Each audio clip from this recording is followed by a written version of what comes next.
Estamos poniendo la mañana en camino, estamos festejando el cumpleaños de Numa Moraes, que hoy llega a los 71 y por eso suena aquí y así en el 98.7. Y también en nuestro canal YouTube, La Mañana en Camino, lugar donde también ustedes pueden dejar sus mensajes, sus preguntas y sus comentarios en el chat del canal. Tuve vecinos que se suicidaron, perdí mi casa, mi negocio, era padre de una niña de meses, trabajé en los jornales solidarios, no salí a robar ni a mendigar. Esto lo dice Omar, creo que está vinculado al proyecto Trabajo Solidario que se va a implementar a través de las intendencias. Sobre esto hablaremos con el intendente de Rocha en un ratito nada más, aquí en el 98.7.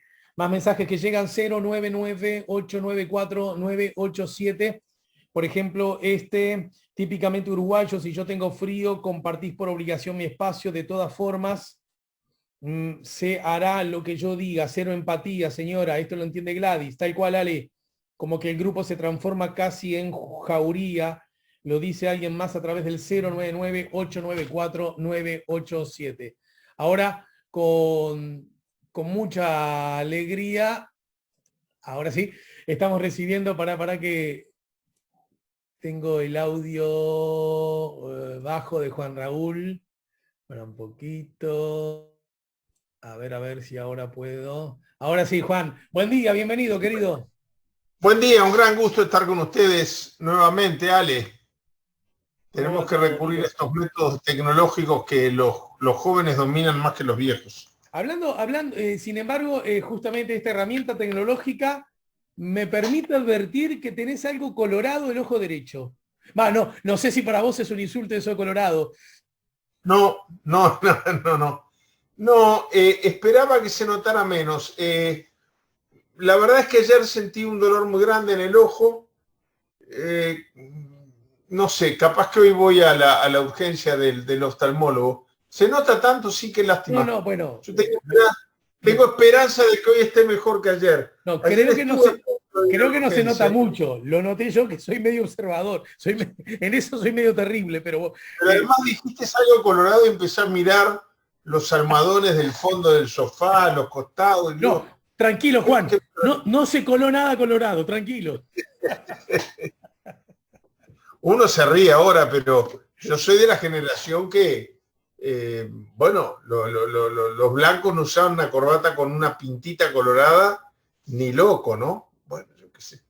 Hace mucho tiempo era otra idiosincrasia y era más folclore que otra cosa, porque al mismo tiempo no había esa cosa de que si yo no estoy en el mismo agrupamiento que tú, porque todos son agrupamientos, estoy peleado contigo. No, los mejores amigos de mi padre eran de izquierda, eran ballistas, eran de todo un poco, su rueda de truco, varias veces he hecho el cuento. Pero a pesar de eso había como una tradición, ¿no? El blanco no se ponía nada colorado ni en broma.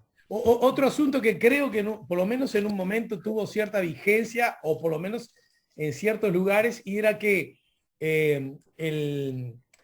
el típico blazer azul con pantalón gris, que era algo que se usaba mucho, ¿verdad? A mí me tocó usarlo, pero como parte del uniforme licial, pero era una forma de vestir muy, muy común. Un querido amigo colorado e hincha de Defensor me decía que los blancos usaban mocasines marrones y los colorados usaban mocasines negros. Bueno, en eso también todo tiene su explicación, ¿no? El marrón era, fíjate qué curioso, es decir, el marrón era un color muy, los trajes marrones, etcétera, de la gente del Partido Colorado. ¿Y eso por qué? Porque era un color que traían los inmigrantes, fundamentalmente los inmigrantes italianos. Italiano, claro. Uno mira la tendencia generalmente era que los inmigrantes españoles se hacían blancos, los inmigrantes colorados o ballistas, más que nada en esa época, perdón, los italianos colorados y los blancos españoles. Yo recuerdo una legislatura que uno miraba la bancada blanca ante el golpe de Estado.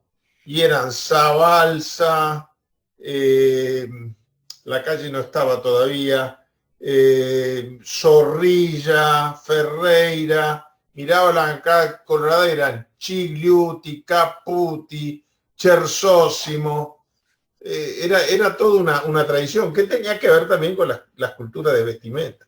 Sí, sí. Ale, hablando de esto, que ya estamos hablando de blancos y colorados tanto, yo quisiera, antes de que me empieces a pelotear con preguntas, Bueno, te imaginás que te lo iba a preguntar, ¿no? un pequeño reconocimiento y recuerdo a la muerte de Gonzalo Aguirre. Gonzalo pasó sus últimos años muy enfermo, con un Parkinson severo que lo tenía internado todo el tiempo en el sanatorio británico. A raíz de eso, además... En la española, me parece. Perdón. En la española, que dicho sea de paso, tuvo una actitud muy buena con él siempre, lo ayudó muchísimo. Y Gonzalo se agarró coronavirus, además, por estar en la española lo atendieron de inmediato. Son de esas muertes que uno dice, bueno, ¿influyó el coronavirus? ¿No influyó? Evidentemente le bajó las defensas y además él tenía que vivir en el nosocomio. Pero bueno, creo que es una figura que marcó una época importante en el Uruguay, en la lucha contra la dictadura, en la redacción de la declaración el acto del obelisco, el Río de Libertad, que leyó Alberto Candó, corredacción junto con otros integrantes de otras colectividades políticas. Yo fui un poco él y Tarigo, pero fundamentalmente él. Sí, y bueno, yo fui un poco además testigo de su nacimiento a la política, porque Gonzalo era una figura más bien asesora, militante, etcétera, pero es justamente a raíz de la proscripción de mi padre que él y Carlos Julio, bueno, mi padre por la fuerza de la proscripción, y Carlos Julio en solidaridad para esperar poder hacer nuevamente, cosa que nunca se dio después por las vueltas de la vida, compañero de fórmula de Wilson, renunció a su candidatura. Y entonces nació ahí una candidatura de dos figuras que prácticamente no tenían tradición de actividad pública, que son Alberto Sumarán, fallecido hace muy poco, y Gonzalo Aguirre. Gonzalo además estaba en la española fruto de este Parkinson que lo afectaba, pero el coronavirus le cambió mucho la calidad de vida, más allá de que después se lo contagió, porque obviamente no se le podía visitar como antes. Entonces, hasta su propia familia tuvo que reducir los contactos al mínimo necesario por protegerse a sí mismo, pero además por pedido del hospital para no transformar su habitación en un lugar de entrada y salida de gente que podía traer el virus adentro del nosocomio. Bueno, quiere decir que me da mucha tranquilidad poder arrancar el programa con un saludo muy especial. Mi señora en estos momentos se encuentra en el velatorio, que no va a ser físico, no va a ser presencial, pero se van a congregar en distintos puntos para poder saludar. Esto es una costumbre que ha instalado, no sé si has visto, en las figuras conocidas, el coronavirus. Para evitar aglomeraciones no hay velatorio, pero pasó con Tabaré Vázquez, pasó con Sonsol, pasó en Argentina con Mauro Viale, pasó con Maradona. Pasó también con mi vecino y que era el alcalde de mi barrio, a quien yo claro, Andrés Sanz, cuya muerte me sigue doliendo tanto, de verdad. Andrés a todos. ¿Verdad? Porque, bueno, fue una muerte, todas de algún modo lo son, pero esta es una muerte inmensamente injusta. Porque además yo creo, estoy convencido que se trataba, en el caso de Abd, de un gran cuadro político, de un ejemplo de buen gobernante, de buen vecino, y la verdad que yo... No, y una figura política emergente en este proceso de renovación de todos los partidos muy importante. Y además, bueno, y ahí no sé si, déjame decir, porque vos insistís mucho en ese aspecto, con un tono, mirá, bueno, seguramente a Gonzalo creo que le hace bien que a partir de su reconocimiento también vayamos al de otros, ¿no? Con un tono de hacer política, el de Abt, que a mí me parecía muy adecuado, ¿no? El de el de la política, justamente, el del dialogar, el del negociar, el de encontrar ante el conflicto soluciones sin perder banderas y sin confundirse acerca de dónde está cada quien, pero en definitiva pensando en la gente. A mí me parece que estaba llamado a grandes cosas. Se notó además. Yo una de las personas que vi más afectadas personalmente, pero realmente afectadas, fue a Ivonne Posada, que fue su contrincante para la alcaldía en la última elección. Abte era un hombre que se había hecho querer mucho por todo el mundo, hizo un breve pasaje, creo que de 48 horas, por el Parlamento porque salió electo diputado suplente, y las barras estaban repletas de gente de su colectividad para saludar su pasaje, sin imaginarse que lo iban a tener que despedir tan pronto. Bueno, lo de Abte es un buen ejemplo. Andrés pasó el cortejo frente a la Casa del Partido Nacional, frente al municipio. Creo que en el de Gonzalo Aguirre van a pasar también frente a Trubil, del cual era fanático. Claro, gran hincha, ¿no? Te cuento, esta información la da la periodista Elsa Lebrero, que oficia como vocera de la bancada del Partido Nacional en el Parlamento. Dice, el velatorio íntimo de Gonzalo será hoy de 10 a 11 horas en Martinelli. A las 11 parte hacia la escalinata del Palacio Legislativo, donde se rendirán honores de quien fuera vicepresidente, del Palacio Legislativo a la Casa del Partido Nacional, y de allí al cementerio central a las 12:30. No dice acá lo de Trubil, pero es probable que haya, ahí no tengo esa información. A mí me impresionó mucho porque es una demostración de los tiempos que vivimos, más allá de la enorme tristeza que me dio la partida de Gonzalo. Me llamó la atención cómo el Parlamento organizó, convocó a los legisladores, etcétera, pero con tapaboca en la escalinata, es decir, el tradicional velatorio en el Salón de los Pasos Perdidos no corre por razones ajenas a la voluntad tanto de los parlamentarios como de el propio Gonzalo y sus deseos póstumos. Me consta que tanto su familia como la intendenta Carolina Cose, como la vicepresidenta de la República, han tenido que surcir una cantidad de detalles para poder hacer los homenajes que correspondan sin violar las normas sanitarias ni poner a nadie en peligro. Bien. Uruguay presentó su propuesta de flexibilización del Mercosur, que negociará hasta nueva reunión de cara en mayo. ¿Qué primeros comentarios, qué primeros análisis considerás pertinentes, Juan? Mira, yo en esto tengo una posición tomada, que sí que me va a resultar más difícil el esfuerzo que hago siempre por dejar mi opinión colgada en una puerta y analizar el hecho independientemente de la misma. Pero yo creo que estamos viviendo, no en Uruguay, en América Latina sin duda, y creo que en el mundo, un momento donde en política pesa mucho el marketing. Entonces yo digo, la palabra flexibilidad, y es muy feo estar en contra, sos un inflexible. Si yo me opongo a la flexibilidad, soy un inflexible. ¿Qué quiere decir flexibilidad? Bueno, cuando el Mercosur nace como una zona de libre comercio, pero empieza a dirigir sus pasos y llegó a lograrlo. Después empezó a hacer agua por aquí y por allá. En una unión aduanera. ¿Cuál es la diferencia entre una cosa y otra?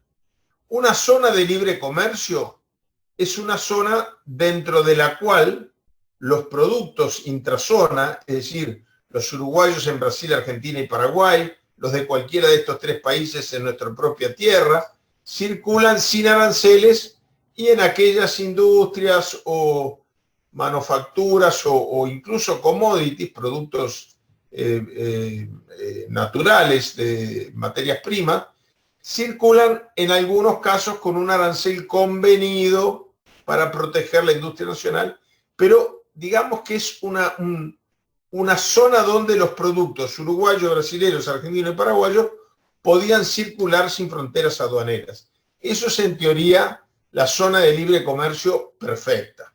Siempre todo está lejos de la perfección. ¿Cuál es el paso hacia la unión aduanera? Que es lo que había logrado el Mercosur y lo que hoy rige en la Unión Europea? Bueno, cuando además de la circulación dentro de la frontera libre de personas, bienes, productos y materia prima dentro de la zona, los productos que vienen de otros países e ingresan a la zona, ingresan con un arancel externo común. Entonces da lo mismo que el producto entre por Brasil o por Uruguay o por Argentina o por Paraguay en razón de su costo. Evidentemente, el país que los recibe se beneficia de cobrar el arancel. Pero eso que es la unión aduanera era todavía una unión aduanera imperfecta, en el sentido de que había muchos productos que se seguían protegiendo para que no estuvieran cero arancel, y al mismo tiempo también habían algunos productos que ingresaban con un arancel distinto. Vamos a poner, por ejemplo, en Brasil que en Argentina, lo que obligaba a restablecer las aduanas internas, porque si este producto entra con un arancel del 10% de Brasil y con un 20% en Argentina, bueno, si ese producto pasa de Argentina a Brasil, tiene que pasar una aduana, porque aunque sea extranjero, si no correría con desventaja en el precio. Bueno, pero el objetivo, el rumbo era la unión aduanera perfecta. Así fue cuando se firmó en la década del 90. Cuando se dice flexibilizar, ¿a qué se refiere? Y se refiere a que los países no tengan por qué regirse necesariamente por las normas del Mercosur en su comercio exterior. Es decir, yo puedo, si hay una unión aduanera, aunque sea imperfecta, no puedo negociar un tratado de libre comercio con Rusia, con China, con Estados Unidos, con Alemania, la Unión Europea. Deliberadamente estoy eligiendo los mercados más grandes.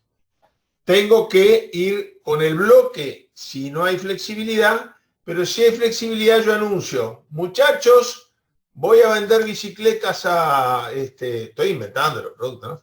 Voy a vender bicicletas a la Unión Europea, pero yo voy a negociar con Uruguay mi arancel externo, mi arancel de ingreso de mi producción por mi lado. Esto entonces hace que esta idea del marketing, de que somos inflexibles los que estamos en contra de la flexibilidad, demuestra que es más complejo. ¿Quiénes son los que se benefician de la flexibilidad? Y los países grandes que pueden negociar con un volumen de producción para la venta y un volumen de consumo para la importación muy voluminoso. Uruguay, pequeño territorialmente, geográficamente, productivamente. Paraguay lo mismo.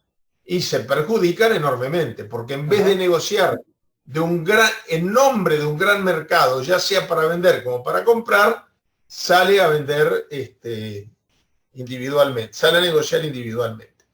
Yo entiendo, y siempre fue así, que Brasil esté en esa posición. No me cuesta mucho creer que Uruguay, que era el gran beneficiado junto con Paraguay de integrarse a una zona más amplia para negociar sus tratados comerciales, apoye esta iniciativa. En este contexto, en el Mercosur, flexibilizar quiere decir matarlo. Bueno, yo que soy muy metoliano, y viste que ahora en todos los partidos surge la figura de Metol como un referente de las relaciones internacionales en América Latina, un hombre que tuvo mucha influencia en el Papa Francisco, que tuvo mucha influencia, curiosamente, en la política exterior argentina más que en uruguaya, pero en uruguaya es muy curioso, porque tú llegás a la Cancillería, entrás y te topás con un enorme, antes de Artigas, te topás con un enorme retrato, obra del pintor Osvaldo Leite, de Tucho Metol, como diciendo, acá está el hombre que nos interpretaba a todos. Bueno, el último artículo que escribió Tucho Metol antes de morir se llamaba Mercosur o muerte. Ajá. No era una proclama, era que él creía que el Uruguay desaparecía de su identidad y su posibilidad de insertarse al mundo si no veía al mundo, como decía Tucho, a través de la Cuenca del Plata. Y creo que este es el tema que está en cuestión. Esta rispidez que hubo, que hay gente que dice que fue demasiado sensible el presidente Fernández, otros dicen que la calle no debió decirlo en ese ámbito, sino en reuniones más privadas. Pero en todo caso, creo que, sin entrar a juzgar quien tiene razón en esa discusión o no, que no me corresponde, creo que lo que hubo fue una gran sorpresa de Fernández, porque Fernández esperaba eso de Brasil, pero lo desconcertó totalmente que viniera de Uruguay.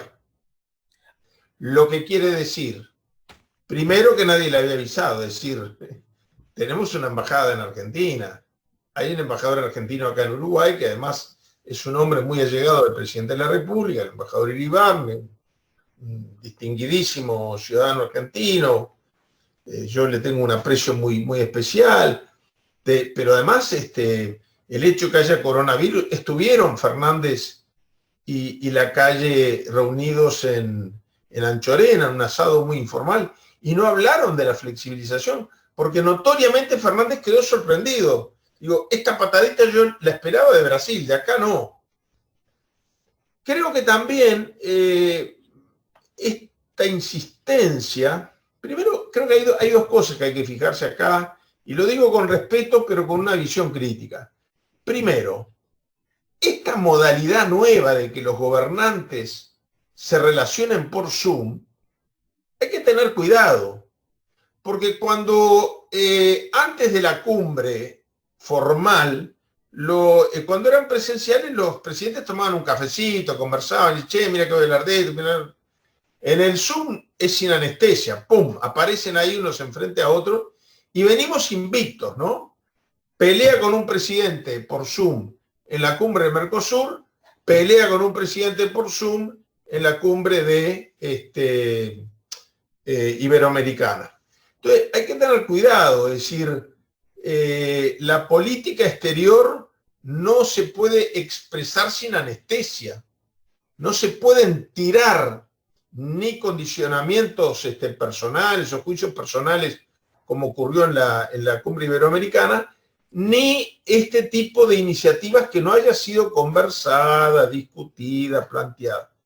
Y en segundo lugar, lo que yo veo, Alejandro, es que yo no sé si alguna vez la cité, pero está en un artículo de Tucho, una frase muy famosa de Eduardo Víctor Aedo, un político que también, si hay un área en la que destacó es la de la política exterior, decía, Uruguay tiene que tener equidistancia de Itamaraty, Brasil, y del Palacio San Martín, Argentina, pero siempre un poco más cerca del Palacio San Martín. Era bien una frase de Aedo que era era medio tipo Mujica, por eso dicen que Mujica es blanco, ¿no? Como te digo una cosa, te digo la otra. Equidistancia. Ahora, eso sí, nuestros intereses los defendemos mejor con Argentina que con Brasil, porque tenemos que aguantar al gigante del sur.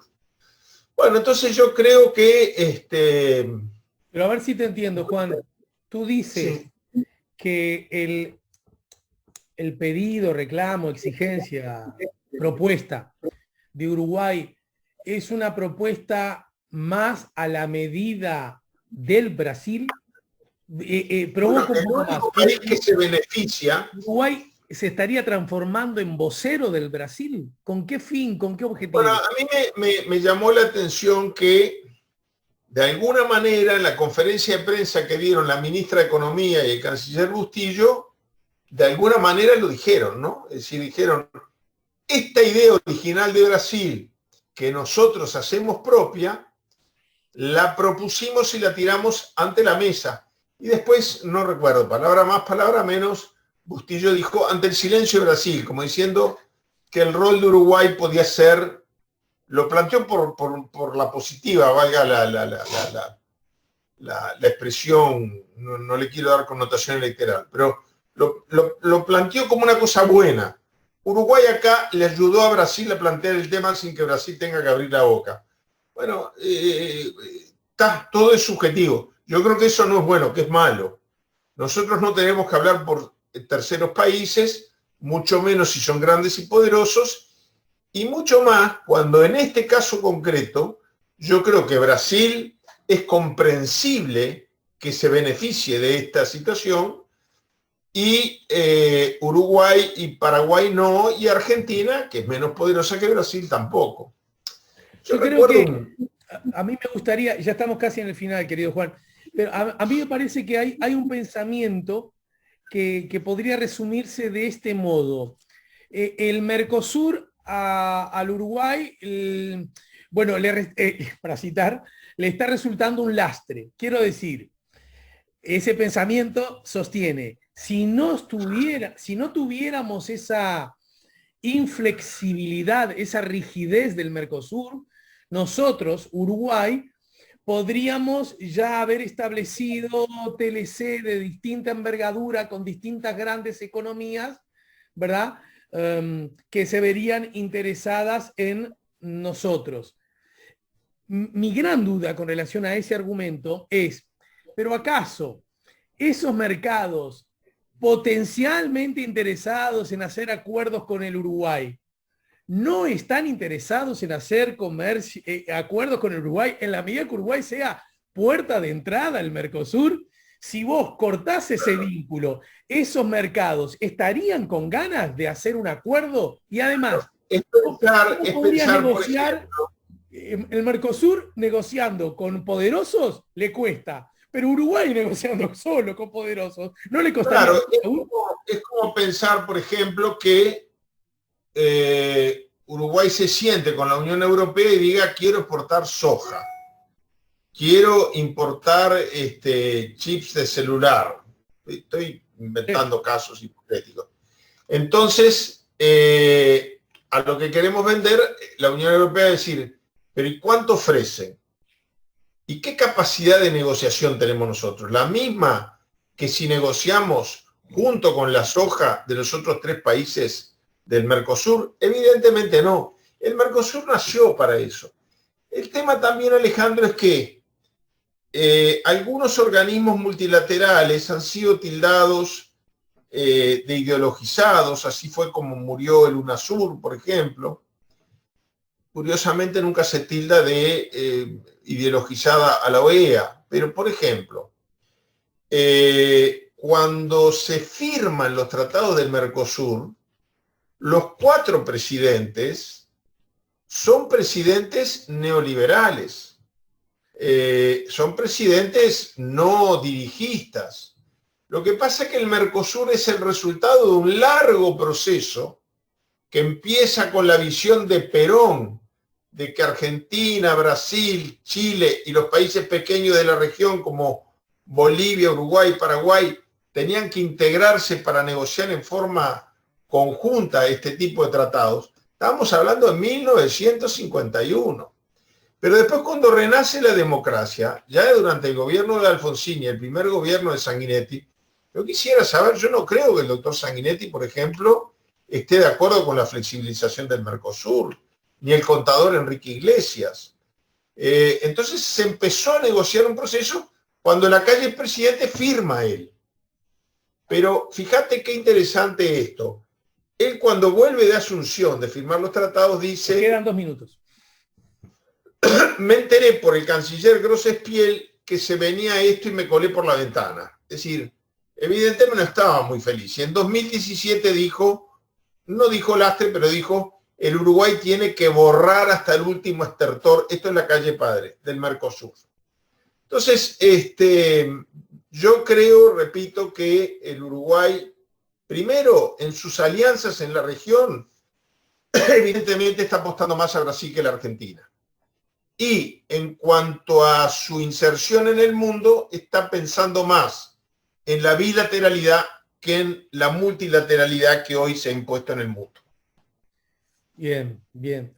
Bueno, Juan, te mando un abrazo grande y te invito como siempre a que nos reencontremos la semana que viene. ¿Te parece? ¿Cómo estás de vacunas? Seguimos.